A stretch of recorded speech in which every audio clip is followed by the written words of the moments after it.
Remining de residuos, lo que el análisis de minerales puede decirte sobre tu potencial de recursos.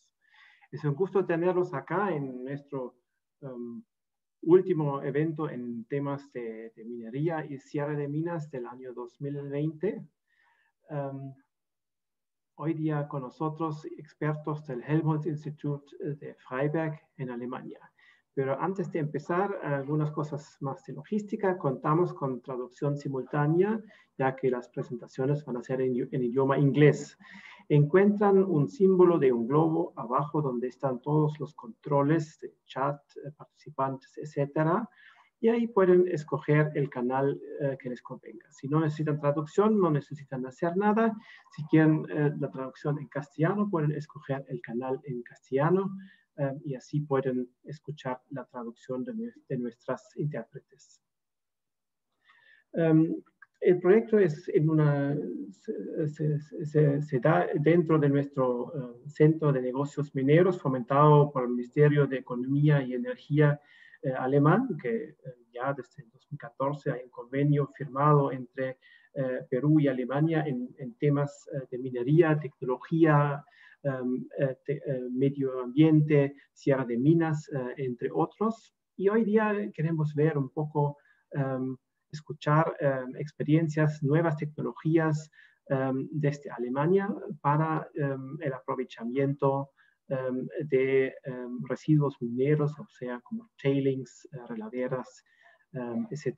Dicho de paso que el Helmholtz Institute Freiberg está en Freiberg, donde está la universidad de minería más antigua de Alemania, donde ya Alexander von Humboldt ha estudiado minería en sus años.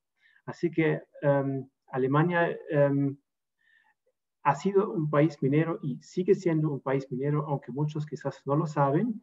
Y estamos acá para hacerles llegar la experiencia y la tecnología desde Alemania. Es un gusto tener hoy día con nosotros a Philipp Büttner, Robert Zimmermann y Dr. Kai Bachmann. Voy a dar ahora la palabra a Philipp Büttner del proyecto Recomine, que va a guiarnos por la parte de las presentaciones, y al final la idea es tener una amplia ronda de preguntas y respuestas. Quizás llegamos hasta una discusión, eso es justo la idea. Para las preguntas, por favor, utilicen la función del chat. Ahí ya pueden introducir las preguntas durante las presentaciones, así no se van a perder. Ya, en ese punto, ya, Philipp, creo que el podio es todo tuyo. Adelante, estamos muy curiosos de escuchar que nos van a contar sobre tecnología, procesos, know-how alemán.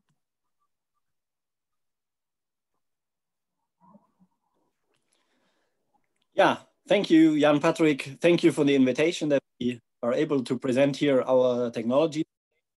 I want to talk with you together about the mineral exploration of tailings, and we have quite a few experiences in that. We worked since 2012 in projects dealing with tailing characterization and also reprocessing of tailings. So I will tell you a little bit about our experience, and my colleagues are with me. They will present a bit more in detail what their fields of work, how is that connected to tailings characterization.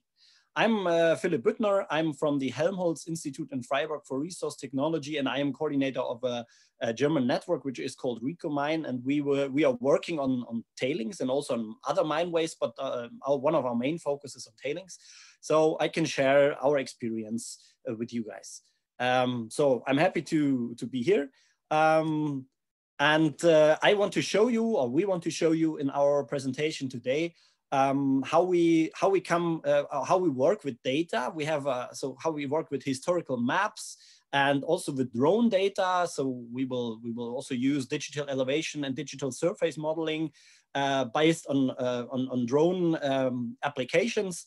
Yeah, and we combine this data with data from drill core scanning and also from a detailed mineralogical analysis. And then we can come in the end to these nice models of tailing dams, which show us where very interesting areas are for a reprocessing, for example. So we are going into the details of the mineralogy to predict how many metals or how many tons of metals we can recover from this from the tailing dams. And also we can predict all the other metals or all the other minerals, how they behave, and if we can use the minerals, for example, for construction material. So this is what we want to show you today. And I'm here with my colleagues, Robert Zimmermann and Kai Bachmann. I will introduce you to these guys in a few minutes. So first of all, this is our workshop agenda. And I will tell you a bit about the politics behind the German, let's say, motivation to go to take a closer look into the tailing dams, and also the European motivation. And I want to show you a bit about our experiences and about all the important issues we have to take care about when we look at the potential of tailings. So how can we define the potential of the tailings, and what is probably giving us maybe or making problems with tailing reprocessing. Then my colleague, Dr. Kai Bachmann, will take over. He will he will show you the tailing mineralogy. What kind of methods can we use? How we prepare the samples, and what can the samples tell us about the tailing dam? And then my colleague Robert will take over and will show you how we use the drones to map the surface and also to map the whole body of tailings, and how we can combine that with other data from mineralogy analysis to create these kind of 3D models, which can help to predict the metal content and the reprocessable metal content. And in the end, you will have the opportunity to send us your questions, or and then we can have a discussion on our presentations. But if you have questions in between, you are also able to put these questions into the chat. And after every presentation, Jan Patrick will translate it to us, and then we can also talk about the question directly after each presentation. So that's up to you. So our workshop name is Remining of Tailings, what mineral analysis can tell you about the resource potential. My colleagues, by the way, are experts. So I'm standing here for the Helmholtz Institute and for Recomine. And my colleagues, they are part also of the Helmholtz Institute, but they are also working or leading these startups we created in our past, because we got a lot of experience in this remote sensing and drone flying. So we founded a company which is called TAX, and they offer services all over the world for this exploration by drones and also hyperspectral imaging and so on. So Robert will tell you a bit more about this later. And my colleague, Dr. Kai Bachmann, is from the Erzlabor, which is also a startup company from the Helmholtz Institute. And they offer services in mineral analysis and geology services. So he will also present a bit later what the company is doing. And I am standing for the Recomine network, as I already told you. The websites are also there. So if you're interested later on, you can click on our websites and can check a bit more into detail what we are doing if you're interested. So the Helmholtz Institute, so now I will give you a little bit of a feedback or a background information about our Helmholtz Institute and what we are and why we're doing what. So we are a Helmholtz Institute. The Helmholtz community is a research community in Germany. It's a very big research community, which is focused on research in different fields. So we have the materia field, the energy field, we have also the health field, and we are part of the energy and resource field. And we're doing research, fundamental research in resource problems, so resource technology problems. That means we have different departments dealing with different topics. I will show you in the next slide. And we want to develop new technologies, new resource technologies. We want to develop sustainable technologies, and we also want to work on the industry growth in Germany, of course, and Europe. And we are also working on a training on a new generation. For example, in our institute, We are founded in 2011, so we are a very young institute. Next year, we will become 10 years old. And I was there 1 year. I started there 1 year after it started. I could really witness the growing of the institute. And now we are about 140 people from 25 different countries. So we have a lot of people from all over the world, and we have projects all over the world dealing with resource technology. So we always have guest scientists. We have PhDs from other countries, and we want to invite you as well if you are interested. You have students or PhD candidates that they contact us. You can contact me, for example, and I can push it forward to the right guys. If you're interested, contact us, and we can maybe find a way how we can also share our knowledge and can invite guest scientists from Peru to us. So we're working on 4 different fields, the exploration, the biotechnology, the physical processing, and the process metallurgy. These are our main fields of work we are working on. And we have these cross sections, modeling and valuation. So we have a modeling group, geo scientists who care about the modeling and also the mathematics behind. We also have a system integrated metal production. So geo, it is the geometallurgy department. They're doing also a lot of modeling of processes and so on. And we also have a strong analytics group where Kai Bachmann comes from and where the Erzlabor was founded from. And we're working along this, as you can see below, we're working along the value chain of the metal, metal production. So it's not just a value chain.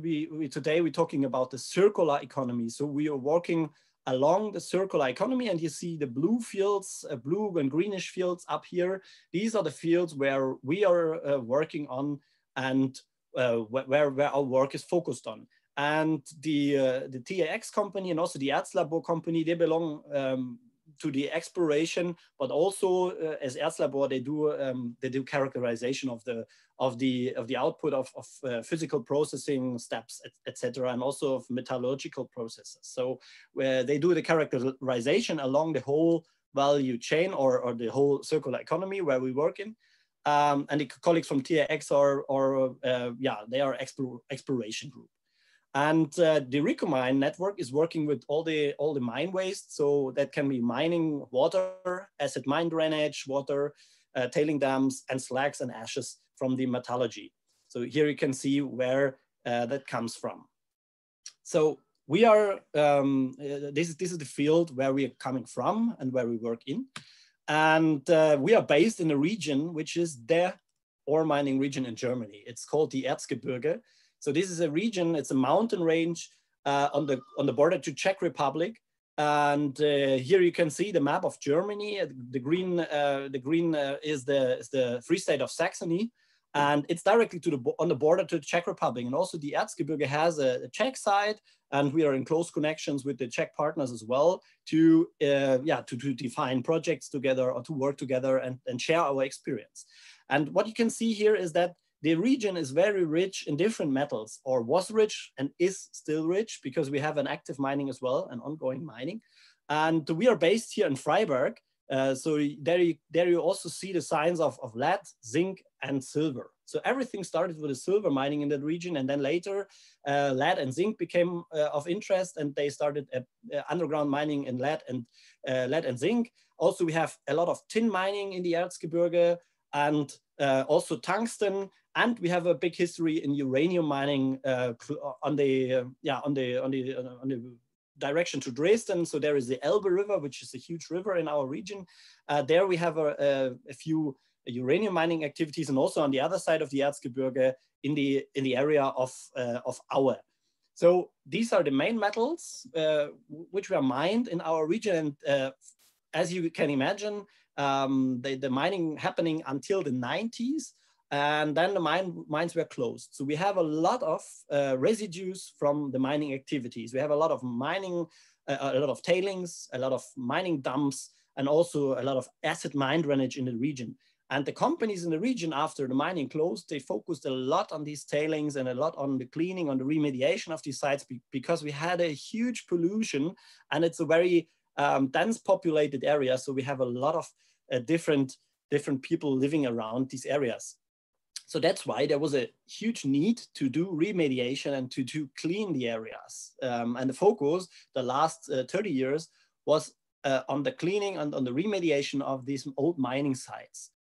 And that's why we gain a lot of experience in the area, in the Erzgebirge area, and also in the area of Freiberg, because the Bergakademie Freiberg, which is our partner, and the Helmholtz Institute, they were very close, connected to the companies there, and they worked a lot on these different topics of resource technology, but also environmental technology. And yeah. Then I would say in around 2010, 2011, in Europe and also in Germany, there started a huge run to the tailings again. So mines were closed already for 20 years in 2010. And then the whole industry of Germany and Europe, they were looking at the world market of metals and were buying all the important metals for the high-tech solutions they produce in their countries from the world market. And then there were some problems. Several problems plopped up in the market, in the world market, and the people started to realize that there is a risk, a supply risk for high important metals. You cannot all the time buy on the market, on the metal market. And with this motivation, they started to take a deeper look into the tailing dams, and they started doing a lot of research programs. They set it up research big. Oh, I'm sorry, my kids are. Yeah, they started a lot of research on tailing dams and investigation of tailing sites, and they took a deeper look on the mineralogy of these with drill core analysis and drill core campaigns on these tailing dams, because the motivation was to create new sources in Europe for critical raw materials, what we called the critical raw materials. So they have a high importance for the industry in Europe and Germany, but they are very, very critical in their supply, because there is one producer in the world, or a critical country with a not stable government, or so on. So that's why there was a big run on the tailings in Germany, and we also started our work on the tailing dams at that time, because all these critical metals, they're needed for the renewable energies, for the e-mobility, and also for the defense and space sector. What are other benefits of tailings? So tailings, yeah, if you're doing a mining operation, you have in the beginning, you do the exploration. So you do a lot of studies, geological studies, and you started to drill later on, doing the drilling and evaluation. And then you do a bit more drilling. You need a pre-feasibility study and a feasibility study. And you go on step by step. And with every step, the risk will go down. But the cost will go up, because you invest more and more and more to develop the resource body, to develop a mine, and you invest all the money. But there's always a risk until you open the mine that you lose all the money, because you have mistakes, or you have problems, or so on. So you invest all this money, and in the beginning you have a very high risk that you will lose the money what you invested in the beginning. With tailings, it's a bit different. You start later. You have in a later stage, you start because you know already a lot about the site. You know the volume of the site. You have the material already on the surface. For example, in the Erzgebirge, the people did all the time underground mining, and tailing dams are already on the surface. You know the volume. And if you do a good research and a good mineralogy on the tailing dams, you know what you can expect from your tailings. So you know exactly how many metals are inside, or yeah, what is the content of the metals, what is the grain size, what is the liberation, all the important things you need to know when you want to calculate your risk and also calculate the chances to earn money with that. So you have a lower risk, but you have also lower grades. That's the problem. But you start not from the beginning, and you skip it a bit. You start later. You have most of the time from the mining company, from the former. You have a lot of data, so you can use the data. You have ore samples and so on. So your information base is higher, and you will save a lot of energy when you remine the tailings, because it's already on the surface. It's already small. You don't need to mill it again most of the time. You don't need to grind it again. So you will save the energy. You will save a lot of effort to get the metals out. But you have a lot of problems for sure. And also with the tailings, you usually have a lot of risks in these areas. So for example, we have in the Erzgebirge high contamination with heavy metals, such as arsenic, for example. And also the acid mine drainage is, or the drainage of the tailings is a problem, because they bring all the heavy metals with them into the rivers, into the groundwater. And so you have to take care about these pollutants as well. And this will cost you money. This is the problem. And also the law is getting more and more strict. So what you could do 40 or 50 years ago is you are not able to do anymore, because today we have a stricter law, and of course you have to protect all these surrounding communities from pollution. Also you have risks of dam collapse and dam failures, as we could see in the past years. Unfortunately, there was a big accident from a Vale mine. This is what you can see here, which is very horrible, and which also can be a driver that you have to take action, and that you have to do something with your tailings.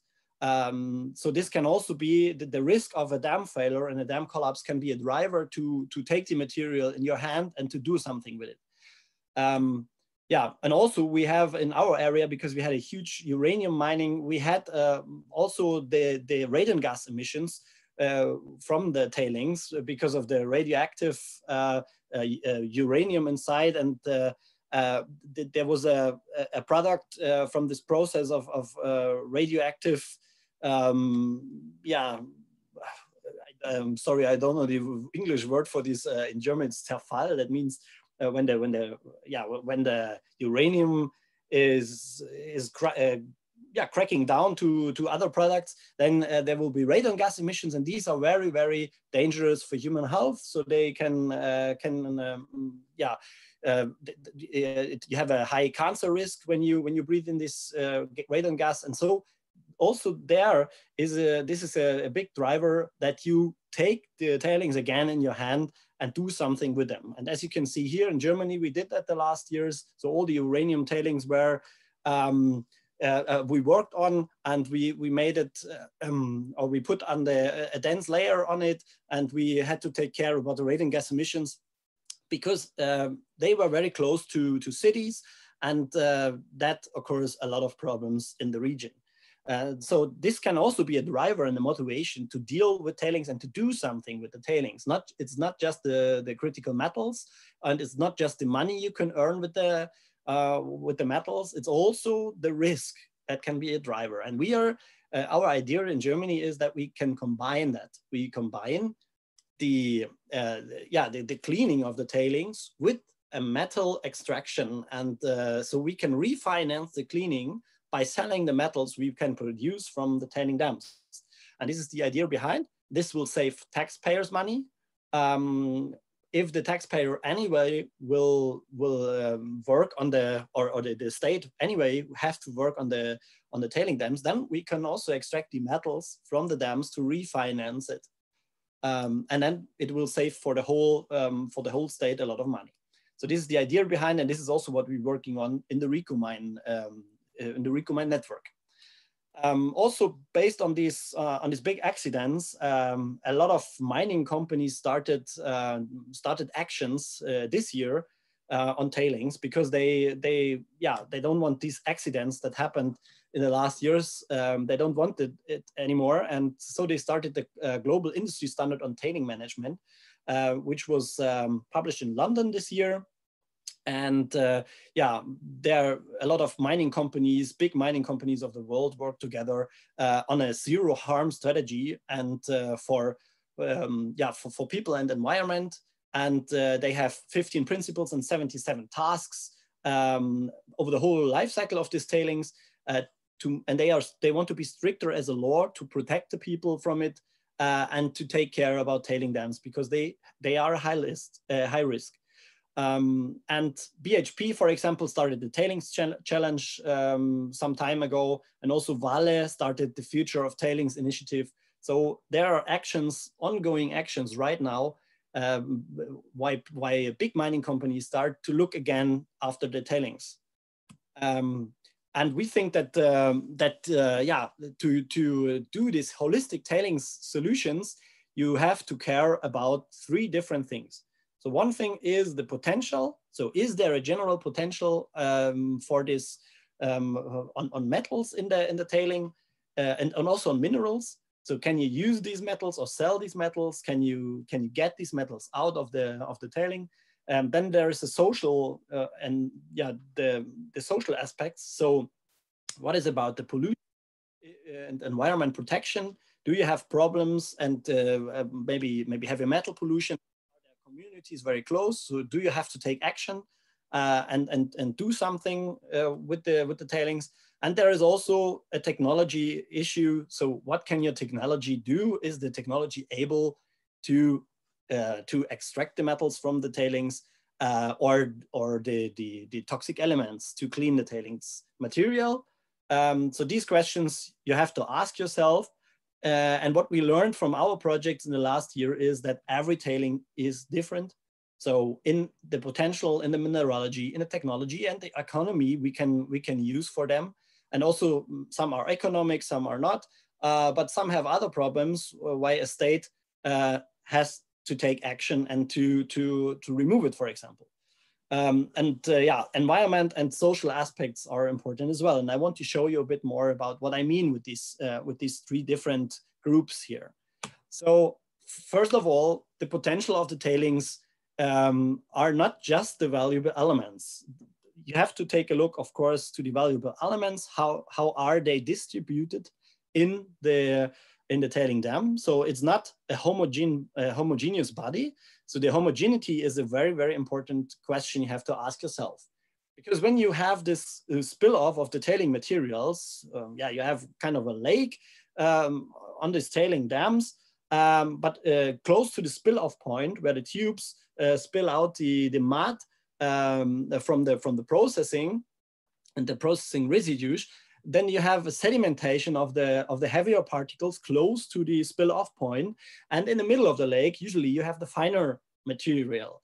And when you change the spill off points, usually the mining companies do it like that, then you have a mix and you have a layering of the different grain sizes and density fractions. So you have a kind of it's kind of a shell shape, which and with the different layers. So you have to take care. You have to know about where are the spill off, where were the spill off points, and what happened there. So you have to think about how many changes you had in the spill off points, and where are areas with coarse grain material and where are areas with fine grain material, because your technology is maybe able to process the coarse grain material, but not the fine. So you have to ask yourself about that. And you have to also ask about toxic elements. So if you take the material, for example, in Germany, we have a few tailings. When you take the material in your hand or on a excavator, you are responsible for the material, and the content of arsenic or cadmium is that high that you have to put it on special deposits later on, and you have to pay for that. So it's a question by law. If you can remove the toxic elements and have a smaller volume of toxic elements, and it's still economic to do so? These are questions you have to ask yourself. So the mineralogy is of high importance, and we want to show you how we get this data later on. The mineralogy of the of the material is important because you have to look for the liberation, for the particle size, and also for other important parameters you want to know, looking to your technology you want to use. Sorry. So probably you have to take a deeper look into the liberation, because when you want to do a flotation, then you need a liberated surface of the particles, and the gradient of the particles need to be in a special range as well. Yeah, and also you have to get available data from other sources, from the former mining companies. You have to take care about the metal prices, of course. The regional infrastructure is also of importance, because when you have the next smelter company 500 kilometers far from your place where you are, then it's probably or very likely that you will not get an economic reprocessing of the tailings, because the distance is too far and the transport cost will be too high to transport it to the next smelter. So this is also important. What is the regional infrastructure? Where is the next smelter? Where is, for example, the next plant? Where can you get electricity or water or whatever? Also the value of the property can be a driver. In Germany, we have a dense population. So if you remove all the material from a tailing area, and later on you can, some companies can settle there and can start their business there, then you free the property, and then you can sell the property. So that can be of value.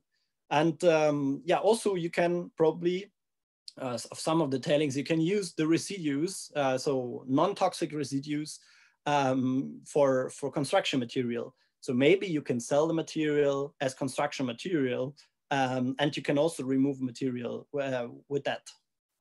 So you have to check that for each potential tailing site. And then you can ask yourself about other social and environmental aspects. So for example, I think in Peru, it's maybe not the problem, and then also in South America, because the mining mostly happens in areas which are not so densely populated, as far as I know, and also they are not so in a climate where the plants grow so fast. But in Germany, we have the problem, or we had the problem, that they left the tailing like that on the picture, on the black and white picture here, 1967, and then they just left it there and nothing happened. And later, now this is today, 2019, we have a forest up on there, and we have some very highly protected animals, and they are protected by law. So we have here the sand lizard, for example. And now if you want to take the material and reprocess it again, you have to take care about the sand lizard. You have to take all the sand lizards from the tailing them and settle them or settle them to another place. So it will cost you some money. Also, the classification in Germany can be a problem. For example, if it is classified as a forest, you have to go to the forest authority and to discuss with them that you remove the forest up on the tailings. We also have monument protection here. So this is a part of the UNESCO World Heritage. So, and this is a protected view of the mining area of Freiberg. So you cannot easily remove the tailing dam here to reprocess the material. But I guess this is not a problem in Peru. But a big problem is always the social acceptance by the communities. So if you want to take the material again, you have to get the acceptance by the communities. You have to clarify the ownership of the ground. This is also more a European problem, because some of the tailing dams, they have 20 different owners. And the logistics I already told you in the aspect before. And if you clarified all the things, if you clarified the mineralogy, the potential, if you gathered all the data, and you know about the problems with the social aspects and also the environment, you can decide or you can define a suitable flow sheet based on all the data you gathered. Here you see an MLA picture. My colleague Kai Bachmann will tell you a bit more about this later on. Yeah, and then you can define your process, for example, chemical leaching or flotation or bioleaching. And then you can see, based on the mineralogy, you can also model your process, and you can see the metal recovery. You can model, yeah, what you can, what kind of concentrates you can create out of this process, and you can define the capex, opex, energy consumption, and so on. And also, for example, compensation costs when you have the sand lizard on your, for example, in Europe, on your tailing dam. Yeah. So in the end, you define all your technology based on the detailed mineralogy, and about, because the mineralogy is the main important thing you need to know, and the homogeneity of the body. And that's we want to show you in the next presentations, how we deal with these, how we gather this information from our tailing dam. And I want to show you in the end of my presentation a little example how tailing mineralogy leads to the optimal process.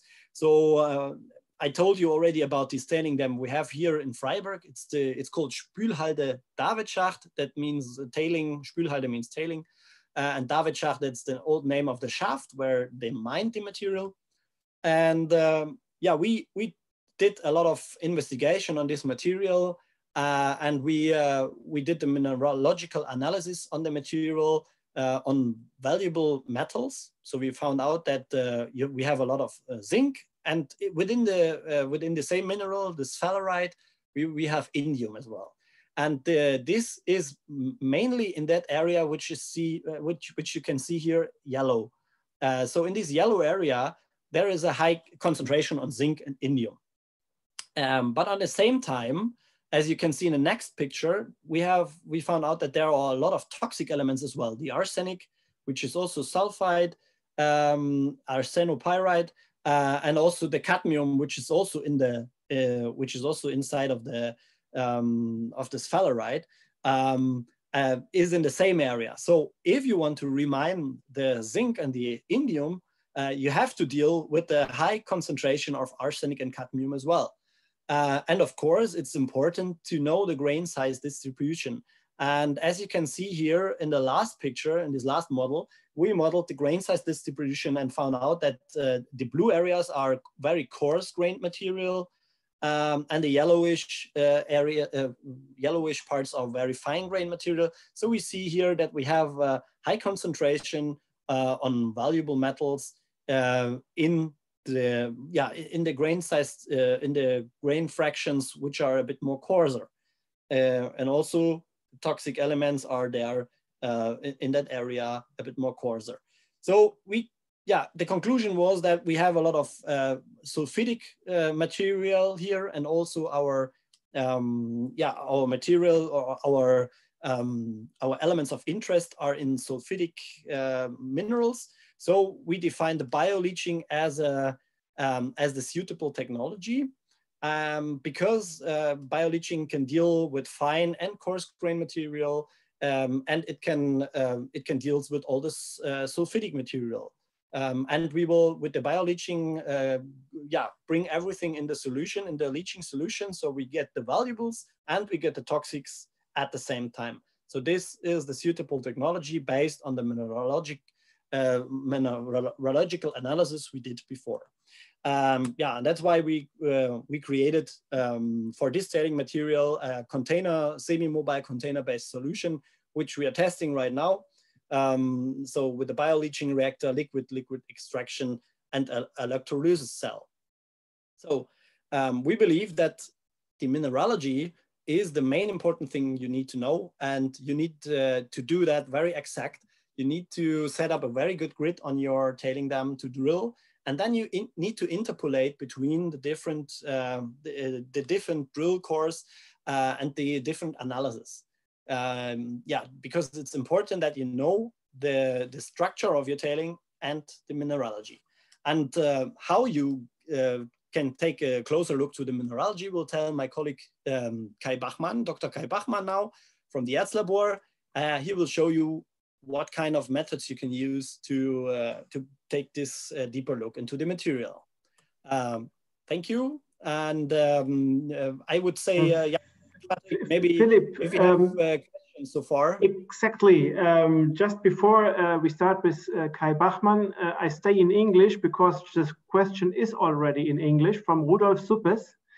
I understand your point saying that you start later in the exploration process with the tailings. And surely mining companies and geological surveys have a lot of data on tailings. But if you skip the reconnaissance, how do you or any other tailing remining company select tailings for further exploration? Usually detailed data is publicly available only on few case studies. I agree with your assessment, triangle society technology potential. In the end of the assessment, how do you present the result? Is there any kind of classification? Yeah, that's a good question. Thank you very much for this question. So I go back to the slide. What we usually have here. I mean, we are doing that yet now our work from a European perspective. So, and for Europe, I can say that there is a lot of data available. We have a lot of geological data, and we also have old mine data. We have some publications of the old mining activities. We know in some cases we have already not very good, but we have some analysis of the material. So we try to, we know about, we do a literature study and we do a study of the mining companies and all we can find. And then we decide, okay, this tailing dam is a good one, where we take a deeper look and then we go for drilling. First, we took one drill core and then we see, okay, it looks good. Then we go for another drilling and so on. You can also start with the sampling on the surface if you have the material on the surface. But then you have to care about the chemical changes by weathering. But this is one way you can deal with that when you have a lot of information. When you don't have the information, then we usually would do it like that we take a look to high volume tailings. So we take a look, where do we have high volume tailings? Probably where can we find problems from the tailings? Like arsenic or cadmium pollution or so on. When there is already a state taking a closer look to a tailing dam, because there is a risk, then it becomes interesting. And high volumes are always interesting as well. Then you can take a look to the geology of the area. Usually you can find a lot of publications about the geology all over the world. So you have to take a closer look to the ore, ore geology or data on the primary ore, the mine used in the past. And when you have this information, then you can what you can do then is you can take a look at the technology that the mine used. So usually, you know, you can say about a lot about the performance of the mines. So some mines or some minerals can be mined with a very high performance. So with less losses or not that much losses. It depends on the mineral which was mined and also on the on the primary ore. And then you can get an idea if there is a potential there or not. So the volume, the technology used by the mine, and the primary ore geology and mineralogy. And if you know that, you can guess and say, okay, this might be interesting.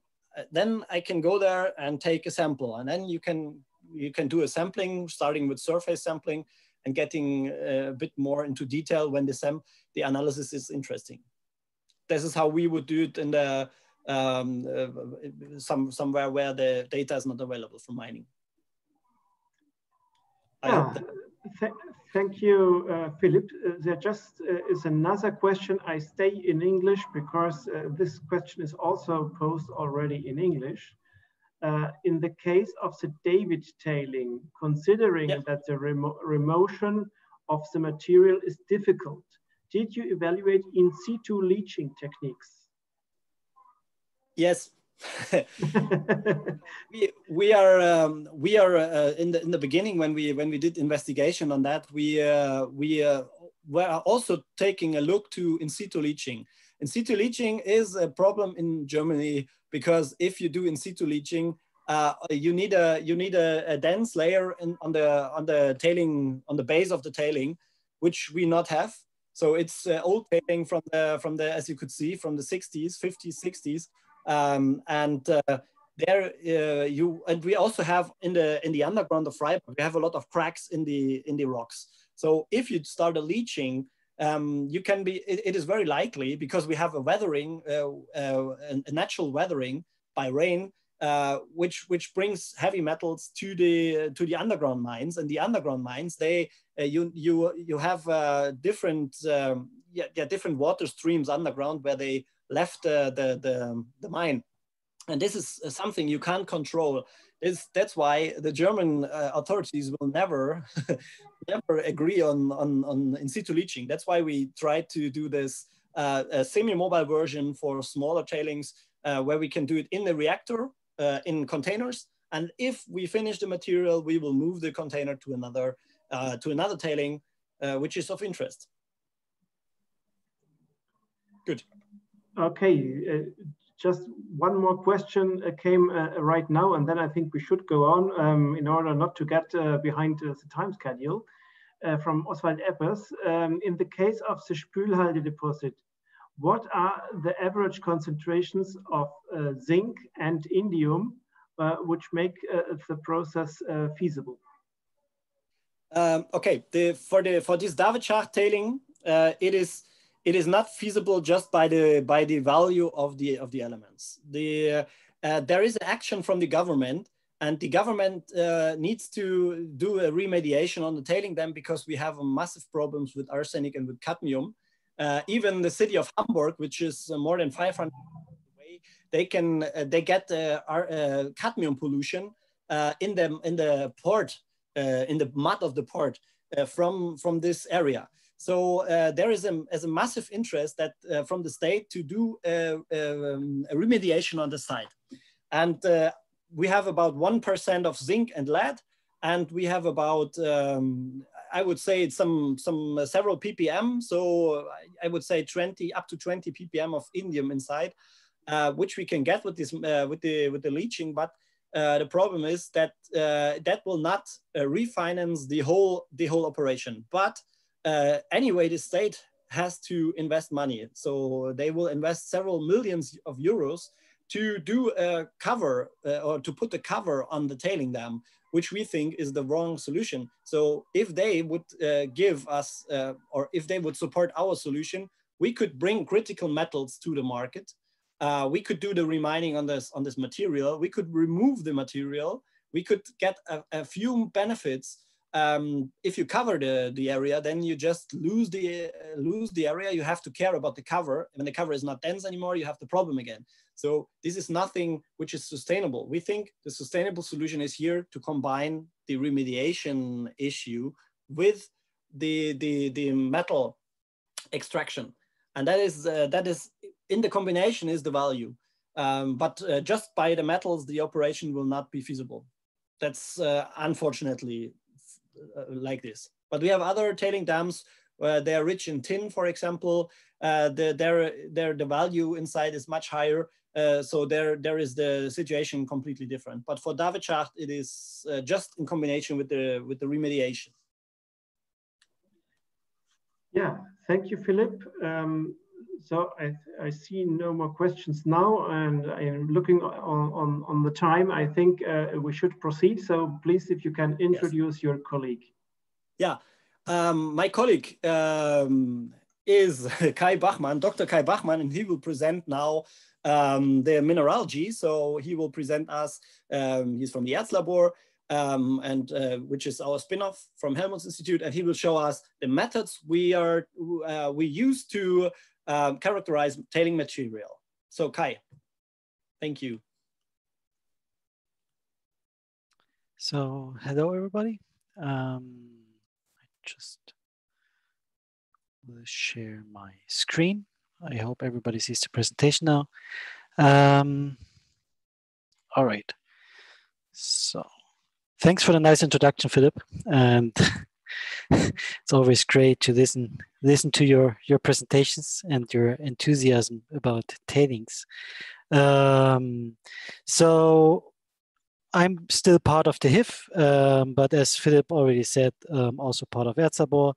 And today it's a bit my task to explain or to show a few issues and a few possibilities that we have in terms of characterization of these tailings material, of these ores or deposited materials. And because I didn't want only to show characterization methods, that's usually a bit like a boring talk, I thought about a bit to move it into the direction of geometallurgical characterization of these tailing storage facilities. Partly already shown, or these some results already shown by Philip, but that is not really an issue. Last week there was an event which was similar than the one that we have today, and there Achim Konstantin from the BGR was talking about projects they have to with the BGR together with Peru, and he was talking about old gold tailings and how they are used at the moment, and that people think about remining these tailings because there are still gold contents in there, and that there were projects going on with sampling, metallurgical test work, and also characterization of the material. And as already shown by Philip, there are quite a number of things that are really, really important when it comes to characterization of these TSF materials. And first of all, of course, we need some reconnaissance studies about the size and geometry that is usually known, more or less. We need some information about the chemical composition, value and penalty elements, but then we come to metallurgical parameters and mineralogical parameters, and that I think is really a key thing when we talk about TSFs, because usually all the material that we see there underwent a mineral beneficiation already. So people try to get all these value elements out there, or they try to get rid of the penalty elements, but for some reasons they're still in there. So there must be a reason for that. So chemical composition is by no means important, because without any grade, we don't have to think about getting the material out. But it's in this case really not the main driver if we are successful or not. So it's really mineralogy matters in this case, because in the end we process these minerals and not the elements. So things that Philip already mentioned, like liberation of the material, and also mineral association, or all kinds of reasons why we might get these valuable minerals and elements out there or not, have to be considered when we look on these TSFs. So therefore, actually, we have a huge toolbox of analytical methods, and in research analytics, there are plenty of methods that deal with the chemistry of material. I just named a few here. There are also plenty of methods that deal with the mineralogy. What we are interested in is usually quantitative data. That is really something that we need for the data modeling. We try to work as quantitative as possible, and there, of course, chemical methods are our foundation, but that has to be complemented by bulk mineralogical data like XRD, for example, but also since, let's say, 20 years, more and more emerge in these, I group them under auto-scanning electron microscopy, where we could say MLA, QuemScan from FEI, TIMA from T-Scan, mineralogic mining from ZEISS, and there are others on the market as well, where we have some sort of auto-image analysis together with with the chemical composition of phases that we can use. MicroXRF is more and more emerging. Here I just named the M4 Tornado with the AMIX software from Pruko. There might be others as well, where we also basically have mapping tools to really see what we have in the material. When it becomes more detailed, for example, this example that Philip mentioned, sphalerite and indium, when we have only a few ppm indium in our sphalerites, then mineral chemistry tools like EPMA or laser ablation ICP-MS are of course valid options. We need some kind of deportment study to really figure out where are our value elements in, and in these cases we need these rather expensive methods to figure that out. And again, micro CT is an option. However, I think it probably needs another 5 to 10 years. Maybe the audience has other experiences, but as far as I know, it's really, really complex to use it as a quantitative tool to generate databases with particle sizes, with the mineralogy and mineral association, to really make use of that in a data model. Hyperspectral imaging, I just noted it there. I don't want to go into detail there because my colleague Robert Zimmermann will talk about that in much more detail than I do. And he knows a lot more than I do, that's for sure. So that is the topic of the later talk. So just as a quick example, mineral liberation analyzer is quite a tool that we frequently use, similar to QuemScan and TEMA now in the future that we will utilize as well. Actually, it's a quite simple technique. You just need a bit of computer power, and that was the main reason why it emerged in the 2000s onwards, because then the computer power was available. We have BSE images, what we see on the upper left corner. We have EDX image, so in energy dispersive X-ray images where we do a lot of analysis on a lot of points. Basically on the lower left corner, there we generate, for every point, we generate a spectrum that you see in the middle part, on the lower middle part, and that can be compared then to a mineral reference database, basically. However, that looks like, so where we have some standard reference spectra that we can compare it with, which we see in the upper middle part. In the end, we can process our data and we get nice processed images where we can extract databases for the data modeling steps. However, it's not only these quantitative data, it's also these images that are really important to understand our material, because people really need that visualization to understand what is actually going on. What do we see, how the ore looks like, to figure out, okay, do we need more regrinding and so on and so forth, before they go into the quantitative modeling with the actual data in the end. So just to show a quick example, what kind of data we usually use there. So here we have one particle, that's a particle actually from Chile. You will see that in a few seconds. So we have obviously 2 or 3 phases, we are not entirely sure. So based on the BSE values and the EDX, we get an image segmentation. And here, in this case, we see quartz together with molybdenite. And now we can think of, okay, what kind of parameters can we extract there? If we focus on the molybdenite, then what we first see is, okay, we have a liberation. There's some sort of free surface that we can see where, for example, flotation can make use of it. So we have the free surface where the bubbles can attach and where we can get the material out there. So, but then on the other hand, we also have a certain grain size. In this case, it's the max span. There are numerous variables available, equivalent circle diameter, and so on and so forth, that we can use, but here it's shown the max span.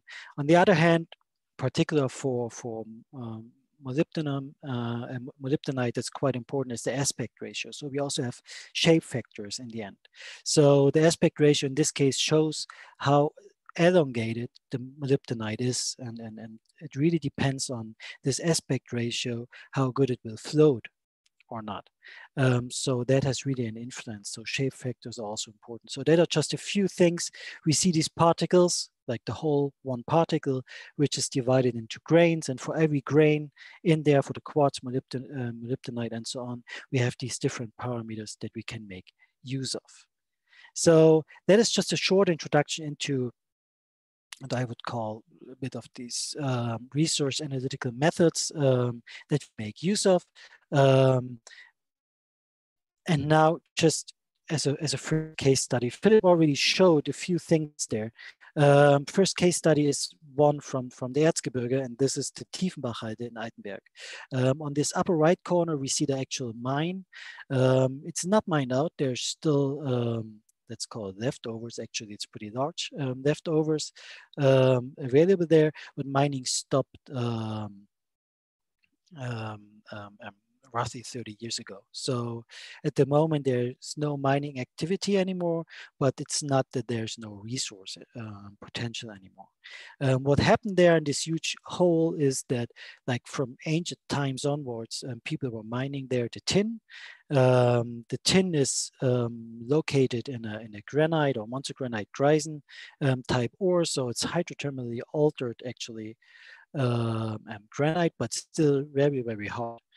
And that caused a lot of issues because in these rocks we have these small, tiny cassiterite grains in there, and we really have to break the rocks to get the tin out. So people were setting fire and trying to approach that ore body from all sides, setting fire, getting it a bit more brittle, and then try to get it out there. However, because it was not really systematic, after a while everything collapsed. So we get this kind of what we call Pinge in German, but it's kind of a caldera actually. Everything collapses, and now people thought, okay, yeah, how can we make use of that? And of course, people figured out, okay, now it's actually easier to mine it. So because everything is broken already, we don't have to set fire the way we had to do that before. We just try to dig deep and come from a lower level and approach them. The ore body from the lower level and just grab all the material out, and step by step the hole becomes bigger and bigger and bigger. And that is how it was mined until the end of the 80s at least. So nevertheless, of course, we also have a lot of tailings material. That's what we see on the left-hand side. There we see that DSF from Altenberg.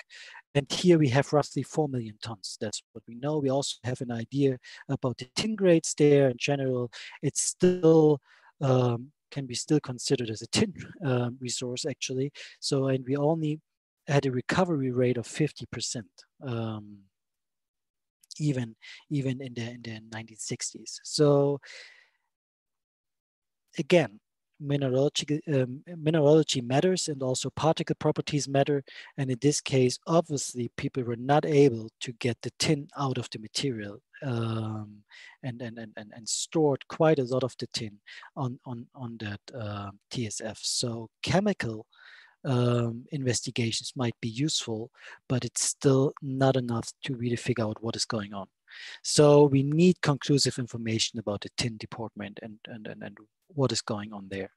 So the objective of that project was exactly that, creating some kind of feasibility study, understanding the material, the spatial distribution of all the relevant characteristics, so particle size, liberation, tin deportment, and so on and so forth, and figure out if we can make use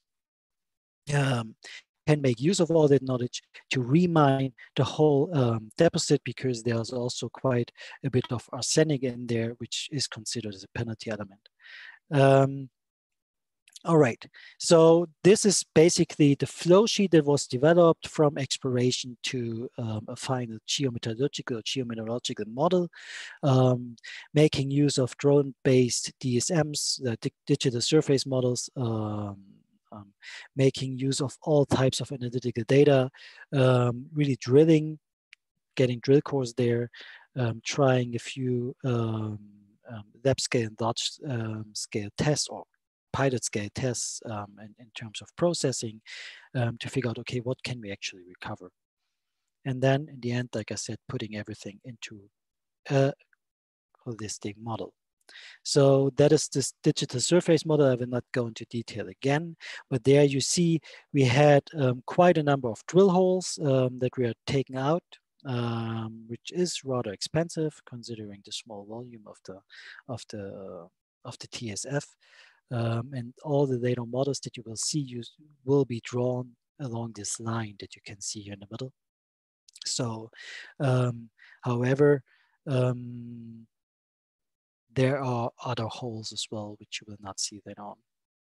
Okay, the geometallurgical characterization was then done with all the aforementioned methods. So chemistry was taken, like we know the chemical composition, the mineralogy, mineral chemistry as well in this case, and also taking all these particle properties in this case using MLA to really fed it into a resource potential model together with the test work. And the results, that is a bit how it looks like. You have a lot of samples because all these drill cores were cut into, sampled in sections, and then a lot of these sections were really analyzed with all these methods, which was quite an effort. And what we figured out, okay, we have a variable tin content. However, the tin deportment is pretty easy. It's only in cassiterite. We didn't find any other tin in any other mineral, which makes it easier for the remining process. Nevertheless, grain sizes were so, yeah, let's call it meh. Though up to 60% were above 20 microns, which is good. However, a lot of materials also really, really fine grained because actually we had the flotation process going on in the 60s, and that meant that only the fines were deposited in these TSFs. Nevertheless, fine-grained cassiterite is rather liberated. So that is really a bonus that we have that we can make use of if we get along with the fine flotation. So we created single parameter models for all these different parameters. So for the grade and the mineralogy. So in this case, on the upper left part, we see everything in red is roughly 0.48% tin. And then the more bluish it gets, the less the tin grade becomes. So there's still a lot of tin in there. On the right-hand side, we have the liberation. As we can see, we have more or less two clusters where it seems to be really liberated on the right-hand side and also in the deeper part in the middle. And then we have a mean grain size of the cassiterite, and here again, above or roughly 30 microns is that red part that we have in that area on the right-hand side. So we can do that for all parameters, but then we have to feed all these parameters into one final parameter, and that is shown here. That is actually the recoverable grade. So where can we get the cassiterite out? So where it makes really sense to remine the material. And at the moment, with the material that we had, with the drill cores that we had, it's actually small areas where it really seems to be legit to remine the material, while in other areas that might be quite complex and not worth it. So in this assessment, we really used a number of parameters that we weighted and really fed into one model. Used statistical techniques like linear kriging and so on that are useful for tailings, because that is another issue. We'll not go into detail on this as well, but geostatistical modeling of tailings is still quite challenging for everybody. So even if we have all the data, that can be quite an issue to come up with proper models for tailings, because actually we talk about artificial or man-made structures where we see a lot of sedimentological processes. And it really depends where the material came in and when and so on and so forth. So a lot of information has to be gathered to figure out what is going on there.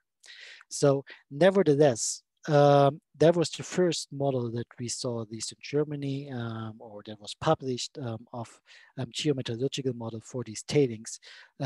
Still, we had a few issues that you could say, okay, we don't have enough drill core material, we don't have enough drill holes.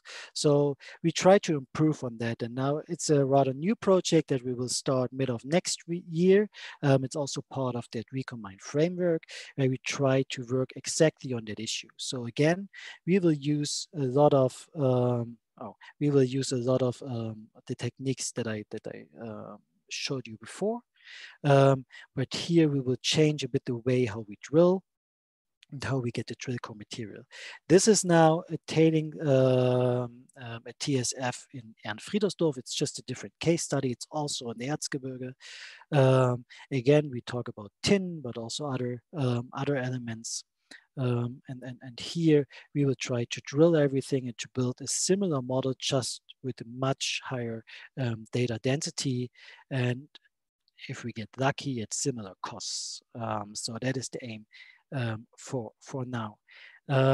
Like I said, again, we talk about the element distribution, we talk about all these mineralogical parameters, metallurgical parameters, and so on and so forth. However, the dense sample and data grid we will gather via a metal probing tool, which will be explained during the next slides. Actually, it's rather simple, because if we drill into a mine or into an ore body, often what we need to understand what is going on is really drill core. So that is still the main method of getting some knowledge about ore bodies in a certain depth is drill cores. And then geologists go there, log everything, and then we build our nice models based on these tiny, thin drill core information that we got.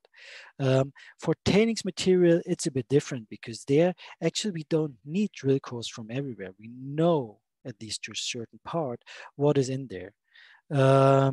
However, what we need a lot of information in a dense grid, because it might be that the TSF is really, really heterogeneous, or it can be expected that it is. So we need a dense grid of some information to make use of it. So here, this technique is quite strong. So what we do actually, we just drill without taking a lot of samples. We just basically push our drill core into the material. We just have to get, let's say, 10 to 30 meters deep. And then we use that metal probing tool, with a lot of sensors included, to get as much information as possible. So here we talk about chemical information, and we talk about all types of geotechnical parameters that we later can use to build our model. And these XRF measurements are taken in situ. So that makes it much easier for us to generate the huge amount of data, and it's much faster. It's basically like in real time. And that's how we can produce basically a high or a densely populated spatial grid of information. Everything is measured simultaneously, and we really can replace a lot of drilling material that we have to take out, a lot of sampling, and a lot of lab analytics that consumes much more time and takes longer. Nevertheless, of course, we still need samples.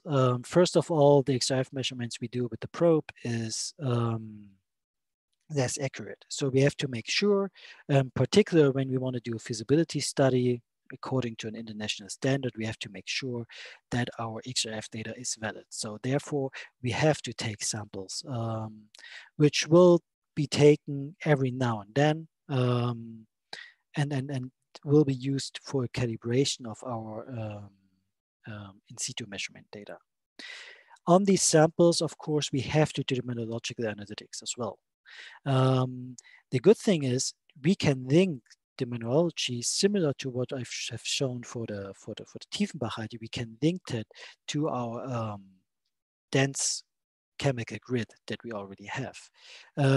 Therefore, we use different statistics or machine learning approaches, which were applied in the past as well. And we just have to fit them basically to tailings. I just have a quick example here. I don't want to go too much into detail, but what we basically do is we take all our MLA information, what we see on the right-hand side. We try to group the ore types based on certain characteristics. So we cluster them. On the other hand, we generate a function that we can match every chemical composition with these clusters. That is what we see in the middle. And that is a way to build a model basically to predict the mineralogical or particle properties of our ore only based on the chemical composition. And that, of course, can then be extrapolated on these chemical maps that we already create because we have that dense grid that we generated using our XRF probe. So in the end, of course, we will get somehow, or no, not somehow, some kind of a domain map with different, let's call it ore types, or with different resource potentials that we can use for block modeling. Here, of course, multivariate statistics and geostatistics, spectrography, we have to make sure we have the same issues like the Tiefenbachite. We have to make sure that the model is valid for TSFs again.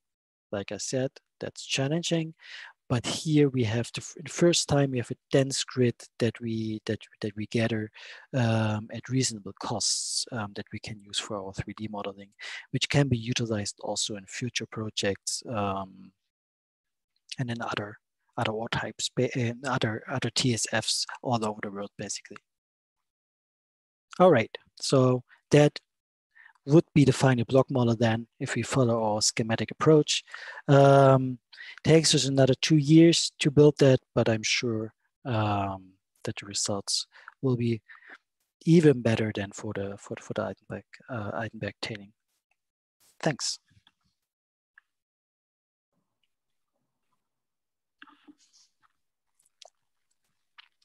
Yeah, thank you, Kai Bachmann. Very interesting. I have seen there was already a really vivid discussion in the chat, but there's one question I think that is still open about what is the uncertainty of the in situ XRF sensor in the tin and other metals compared to ICP data, for example. Yeah, there is definitely an uncertainty. So that's for sure. It really depends on the grades. It depends on the detection limits.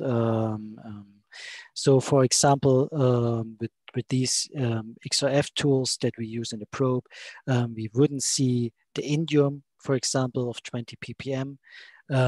But even if we have issues to see really trace elements, in the end, the chemical composition is also built on the main elements. So that is what I tried to explain earlier. It's really, really important to get the full assay, to get not only the value elements and the penalty elements, but all elements, because that can then be used in geostatistic approaches and machine learning approaches that can be linked then to the actual detailed mineralogy, which will we do anyway. So we will do these, the ICP, MS analytics, we will do the MLA and so on and so forth.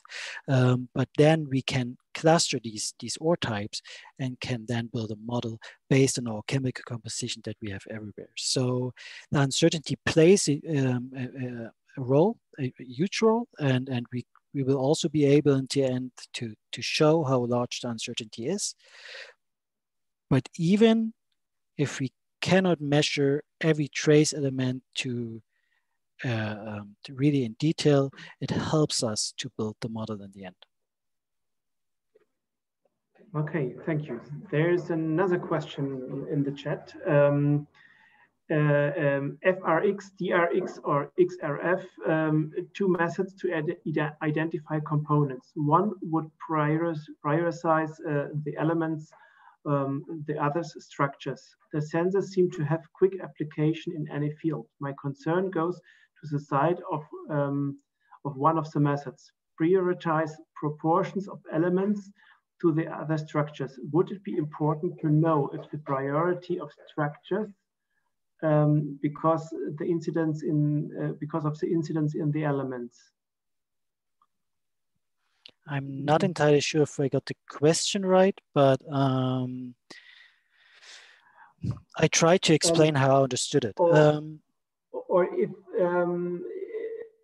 you want to put it in Spanish, and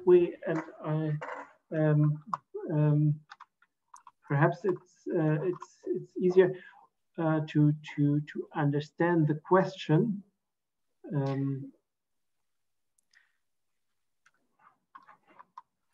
I mean, we don't expect structures like faults or anything in a TSF, but what we will see, that's in the end, we will see sedimentological bodies. We will see some sort of a particle size distribution in a way that we have these, we could already see that basically. We could already see that he, sorry? Perhaps if Leslie, Enrique puede decirnos si ya está respondida la pregunta, o si no, quizás todavía no estamos encontrando el punto para precisar la pregunta, para poder responderla.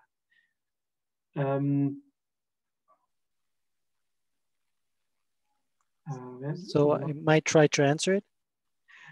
Well, just try then. I just asked him.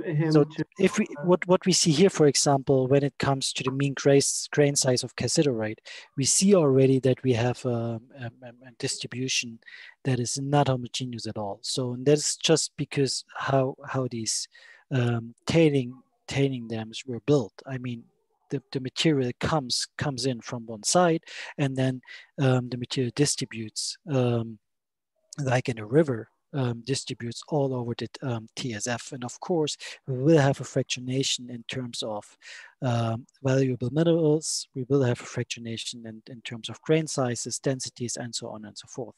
So that is what we actually expect. And this is really important. And this is also where we need our geotechnical measurements that we will get also with the probe. But that is also what we will evaluate, for example, using particle size distribution techniques, using MLA and so on and so forth. So we will generate these parameters as well. And yes, you're right, we shouldn't favor elements over other parameters. They are equally important. But the more data we can gather, the more denser the grid is, the more we can use later on in the modeling, the more knowledge we have about the TSF, and then we can use modern statistical techniques to really link all these parameters in the end. I hope it answered the question, more or less. Okay, thank you very much. If there's still a question left, so they can put it in the chat, and later on in our session, question and answers. Well, it seems that this was answering the question. Thank you very much. So I don't see more questions. So thank you very much, Kai Bachmann and Philip. So just we can go on with our agenda. Thank you. Thanks to you. Yeah, Jan Patrick, I will introduce my colleague, Robert Zimmermann. He's from the exploration group. Robert, please share your screen with us, and we are happy to have you here and to show us what you do with the drones and how we gather drone data for tailing dams, and what you're able to do with your drones. All right, thank you for the introduction, Philip, and you should now see my screen. Yeah, I hope, at least. Yeah, it works. Yes, perfectly. Perfect. Yes. So to share a few thoughts on how to innovatively explore for tailings. So I'd like to first introduce a bit the company. So we are a spin-off of the Helmholtz Institute at Freiberg for Resource Technology from the Exploration Department. And we're also heavily involved into the 3D reconstruction and 3D modeling of the tailings over the last couple of projects that already got introduced by Philip and Kai, and we now thought about commercializing. Oh, sorry for that. And thought about commercializing all these aspects.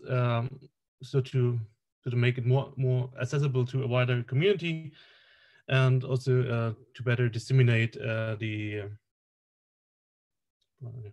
to better disseminate the results here. Yeah. So our research basically is based on the last on about more than 6 years of research development.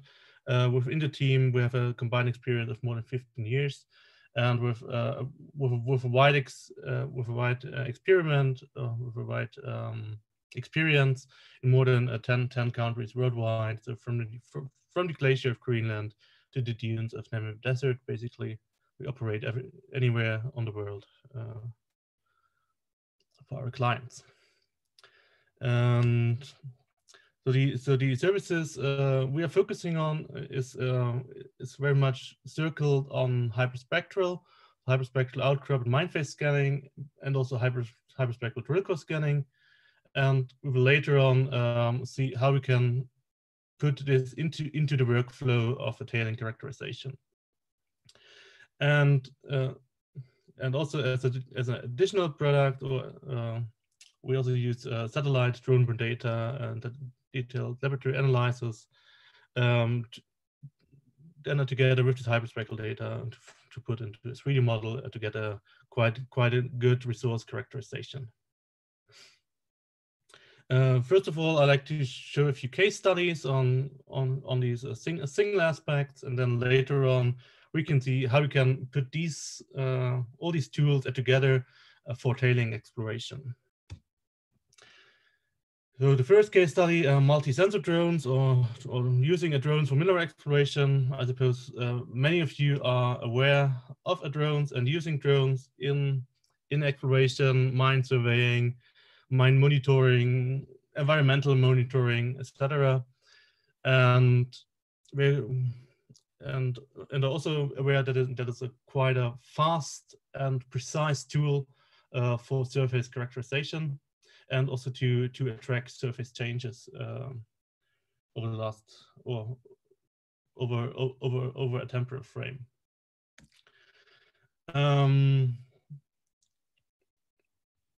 Something probably very little people know is hyperspectral, which I will introduce also a bit later. But where we can use this little ground-based scanners.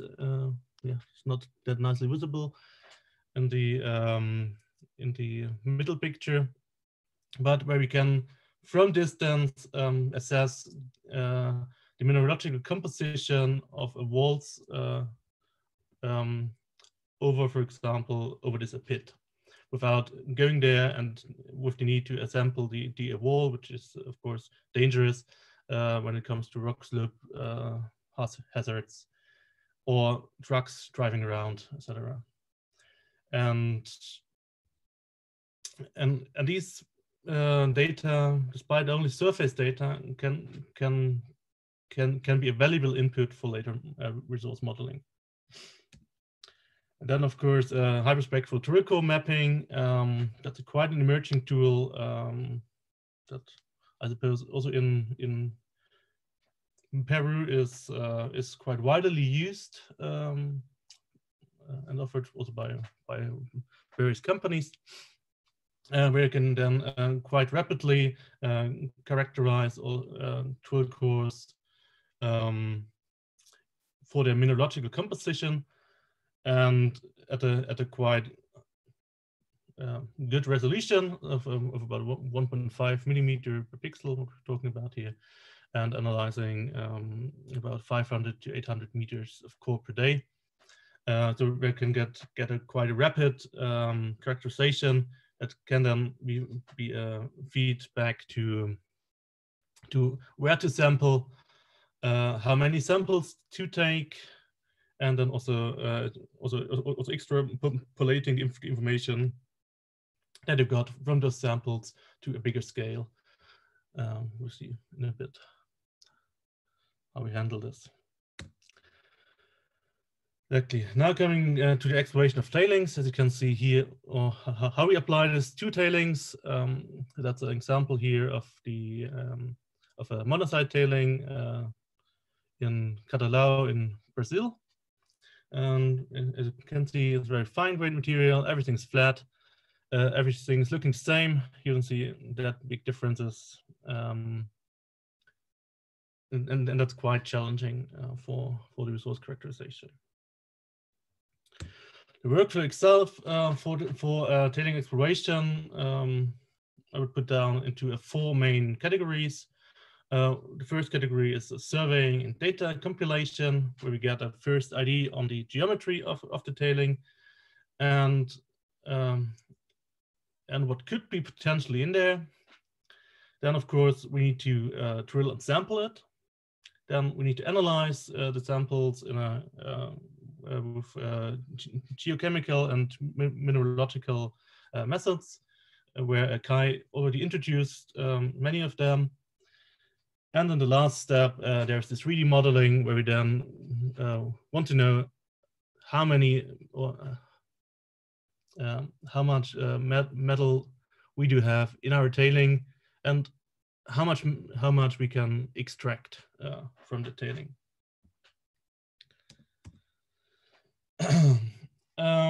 Starting with the surveying and referencing of data into the 3D. So what we recommend using UAS-based digital photogrammetry and GNS surveying, so to get a really accurate idea of how the surface, or how the recent surface of the tailing looks like.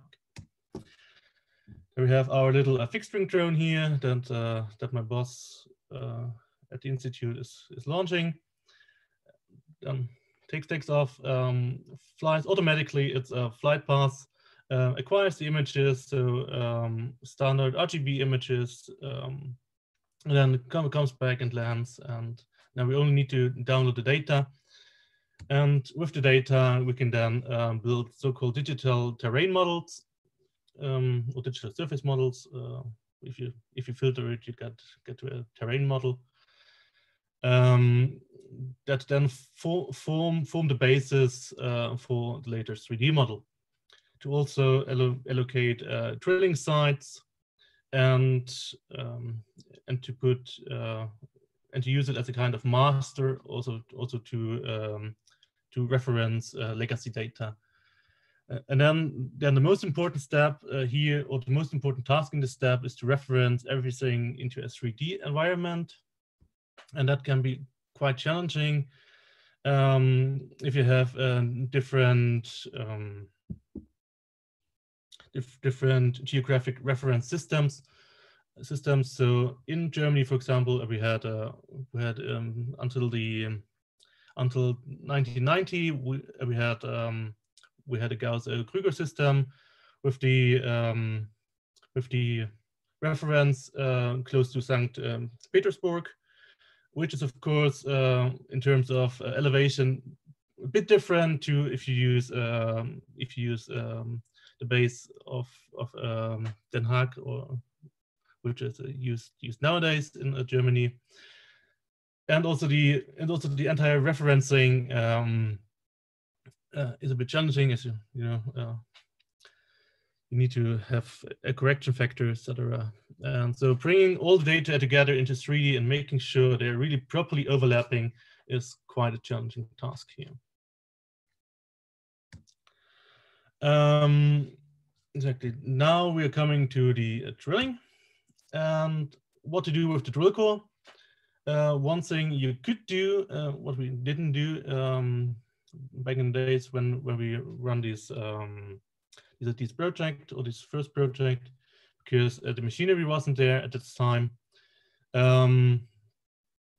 But the first thing from a nowadays point I would recommend is to do a spectral characterization of the entire drill core, which is, as I already said, quite fast. So 500 to 800 meters of core to be scanned per day at a quite good resolution of 1.5 millimeter per pixel. And based on that, you can then do a first mineral abundance maps and to guide a bit to sampling.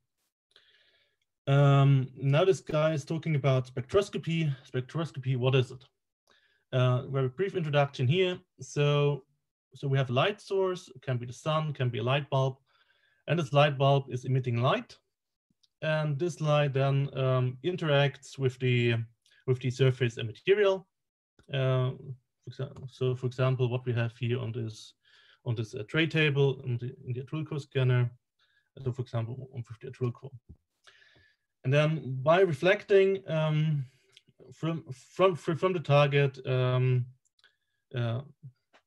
it reflects back a quite distinct spectra, which is kind of fingerprint for each material, and can be used for identification, detection, and of course mapping the spatial extent of this mineral or of this signal. What we get in the end are some mineral maps or mineral indices that can then also give a first indication of what to expect mineralogically, and that can be then follow up with other analytical methods. What we also do, or what we then can do, is based on the mineralogical composition, we can run a so-called domaining or clustering. So looking for areas that are homogeneous, or that appear to be homogeneous in a spectral sense. And where we then can add also supplementary data, for example, from MLA, from TIMA, from XRD, from XRF, and where we then can, for each borehole or for each drill hole, have so-called domain logs that then in a later model can be fused for the modeling. And this domaining in particular has quite an implication on the sampling strategy, at least from our nowadays perspective. I suppose many of you are quite familiar with the classical sampling at fixed intervals. So you have so you sample 1 meter intervals, 2 meter intervals, and basically average everything that is over this 1 meter interval. But if you use a domaining, you get you get a better understanding of homogeneous areas, and now for example can better define your sampling strategy. For example, as you sample these quite discrete greenish layers that we have on top of the drills of the strip separately, because that might have implication on grain size, on permeability.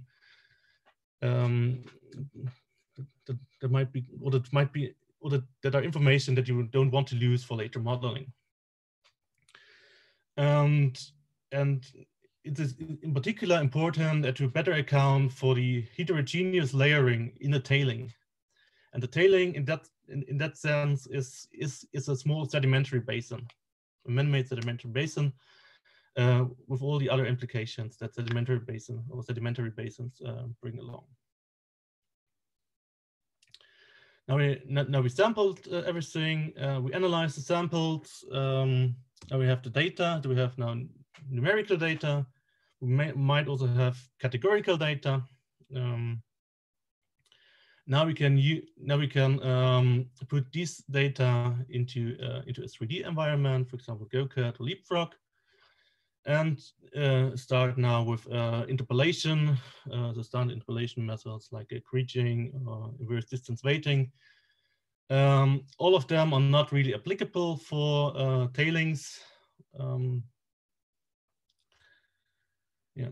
And then you can define also cutoff grades, cutoff grain sizes, liberations, so basically thresholds, and doing a lot of geostatistical modeling to come up with then a function that describes best areas that can be with the technology at hand can be extracted and processed, which are basically mineable. That's what you want to know in the end. And yeah, and we then get also in numerical values, for example, of this example here of a Davidschacht tailing of is a Davidschacht is for Altenberg, where you then have 2.7 or 270,000 cubic meters at the recoverable, and within this volume you have about 2,000 tons of tin that is recoverable. That's that's information you can take on to your bank, to your investors, and hope that they give you some money to mine it. One aspect that is also quite critical here is how to define the blocks, or the voxels as we call it. So these little 3D blocks that you use for interpolation, and there to account for the layered appearance of these tailings, we decided to go for very flat cuboids, which is not ideal, but better than using standard quadratic blocks. Yeah, and there's a lot of discussion on that, on how to design the all the interpolation parameters. Yeah. Okay. To sum up a bit, so what you should do first is the surveying data compilation. Then we do the drilling and sampling. Then we do geochemical mineralogical analysis. Can include a spectral characterization for indicative minerals. Then we have a kind of feedback loop here, going back to the sampling, where you can have a domain-based sampling instead of fixed sampling intervals. That's also maybe a bit of a provocative approach here that we can also discuss later on.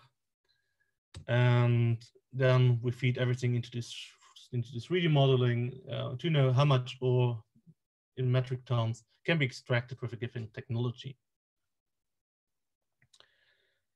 Exactly. And one thing that is the future, what is the current or the ongoing research at the Institute, is to use the data from the inspill points.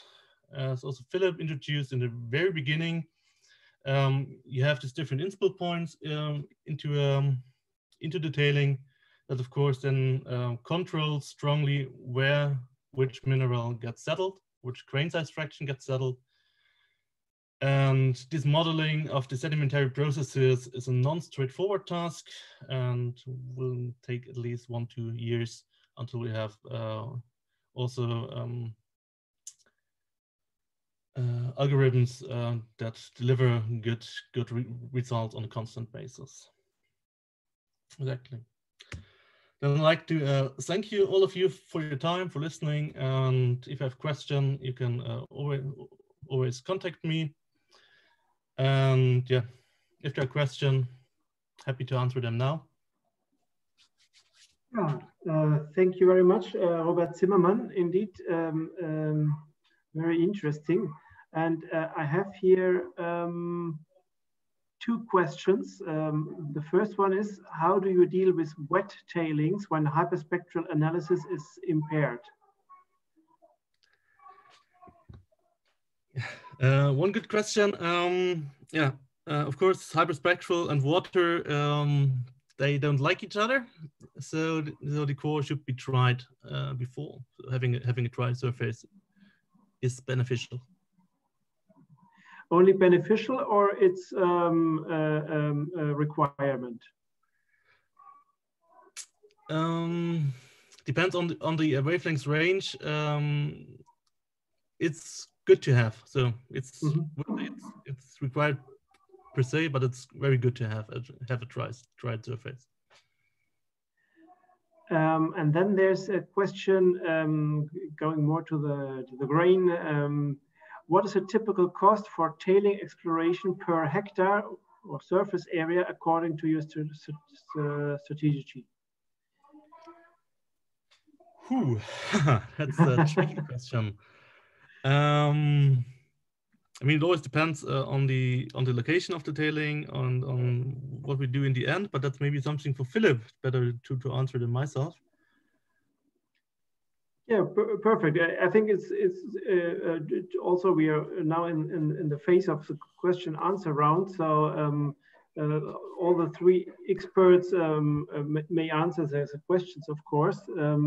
So Philip, perhaps you can tell something about, and if it's not in absolute costs, maybe comparing to other methods, so to get an idea. Yeah, of course, we can give you, of course, a little bit of an idea. Of course, it's not so easy to say, oh, it's around that amount of money, because it depends on where it is, where you have to go as a team. If you send the team somewhere to the mountain range of the Andes, it is of course more difficult than to send it somewhere very close where you're based. So you have to ship the equipment, but usually that's not a problem. We can ship it, everything is shippable. The other question is, what was it for a kind of a tailing? What is the processing, the former processing route? What is the volume of the tailing, and so on? What is the shape of the tailing? So it's not easy to say we put every 50 meters or every 20 meters a drill core, because we have to decide based on the shape and on the information we have on the tailing, and also on the material which was mined, and in the process, and in the spill off points. Then we usually decide what is the sampling grid. So we will discuss that with geostatistical guys who are. We have in our team a lot of these scientists who are dealing exactly with that question: how do we sample a tailing dam in a good and right way? And we will ask these guys for advice. Then they will say, okay, this is probably the best way to get a realistic model. And then we do the sampling. And the sampling, as Robert told us, it's not that expensive, because the question is, what is drill core costs in your country? Because we will not drill ourselves, we will hire a drilling company. So we have to hire them. They will give us the drill cores. Usually we do a liner sampling for drill core scanning. Then we have to cut these samples. And then we can analyze the cutted half samples with our machine. And with our machine, as Robert told us, is about 500 meters per day. I think is also up to 800. It depends if you do it in shifts and so on. So these are a lot of different factors that we cannot say roundabout. This is about whatever 50,000 or 10,000 or I don't know. This is really very difficult to say. But if you explain to us a bit more into detail what you want to do, you could send this email probably to Robert. Then we could discuss that internally with all the experts, and then we can guess the price. But just like that is not so easy. Yeah, and this is also another thing. Of course, it's not so easy to. If the tailing is still wet, this was also a question. How you're dealing with wet material? Of course, you have to take a look to the general mineralogy. So if it is possible to scan these tailings with a wet surface, else you would probably cut the liners and leave them for a while to dry it, and then you do it. But then you have to think about weathering as well. So do you have material like sulfidic material? Which will weather very, very fast and oxidizes. Then you have maybe changes in the material. So everything you have to see what kind of material you take you look at, and then you make a detailed plan how to deal with that kind of material in that specific area. So this is, as I told you in my presentation as well, it's a fingerprint. Every different tailing has a different fingerprint. That's why it's not so easy to say general things here. Okay, Thank you very much. There's another question from Radu Yanis. Does mineralogical analysis of cores or tailing samples work with wet material or inside of boreholes with water level? Yeah, Robert, you can correct me, but usually for drill cores, it's like that, if we have drill cores, we have these liner samples. So usually what we did in our experience, we had also some wet areas in the tailings. So, but it depends on how wet it is, of course. We drilled in tailings and the first meters were very muddy, but the machine, the drilling machine was able to catch the core without losing a lot of structure. And on the deeper layers, it was okay. But it depends definitely on the water and on the sedimentation process. So if it is already dry on the surface, usually it should be no problem. If there is still a lake, then of course you have to think about how you can sample it. And we know about that other people did the sampling from a boat. So they have a boat with the drilling machine and they try to take samples with that. It depends. But if you have a dry surface, usually you can sample it because it's what we did in our project as well. Mm-hmm. Yes, maybe maybe one little addition here. So if you want to use spectral methods, again having a dry surface is very much beneficial. For these in borehole XRF measurements Kai was mentioning, he can maybe give a short comment on that.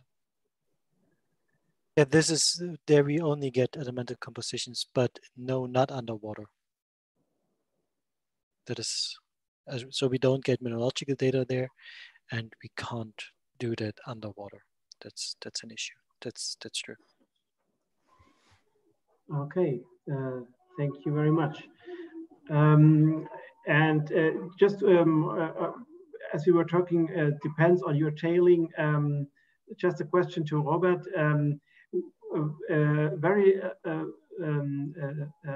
Very often the projects in Peru and also the tailings are on great height. So is there an issue if you are above 4,000, 5,000 meters above sea level for your drone? Yes, there is kind of issues with a few drone models due to the Scenaire. In particular, when it comes to multicopters, they have quite big issues here. But the system we are using, so it's a fixed wing system, and which has also demonstrated to work quite nicely in the Andes. So the manufacturer had a few case studies there, and the biggest issue in the Andes apparently are the big eagles that catch the drone out of the air. Okay.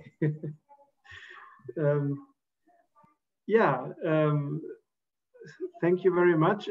Just perhaps one comment. The presentations will be available on our website later on. We will send you an email so you can look up what we treated today. I don't know if there are any more questions or some comments from our experts.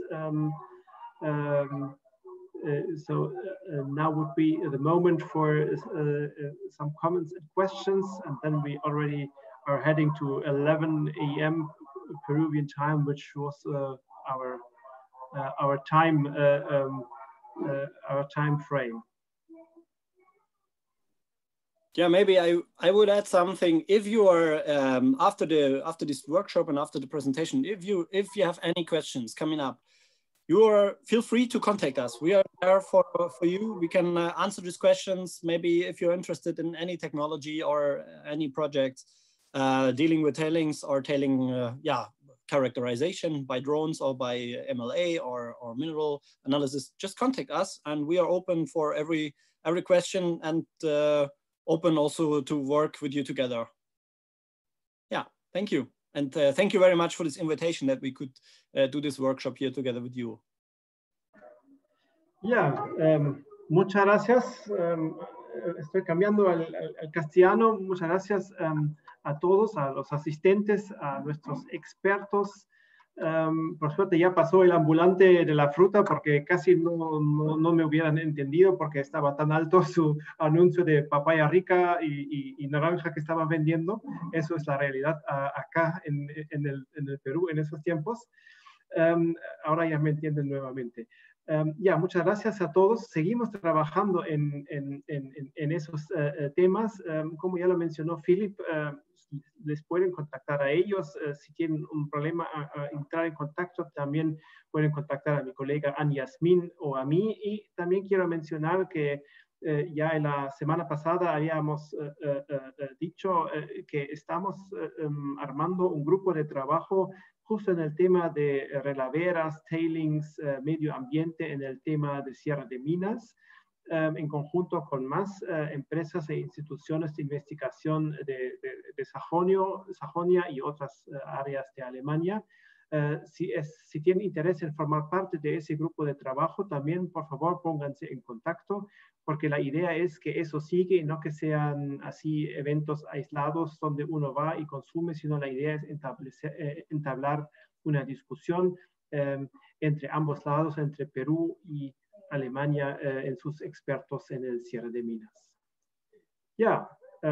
Muchas gracias nuevamente a todos. Eso ha sido el último evento en nuestro área de minería en la Cámara Peruano-Alemana. Justo lo que lo que Philip está mandando.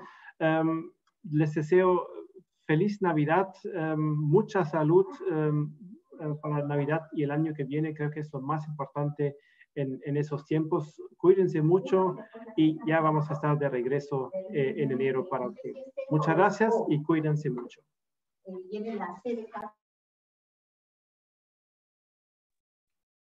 Thank you. Bye bye.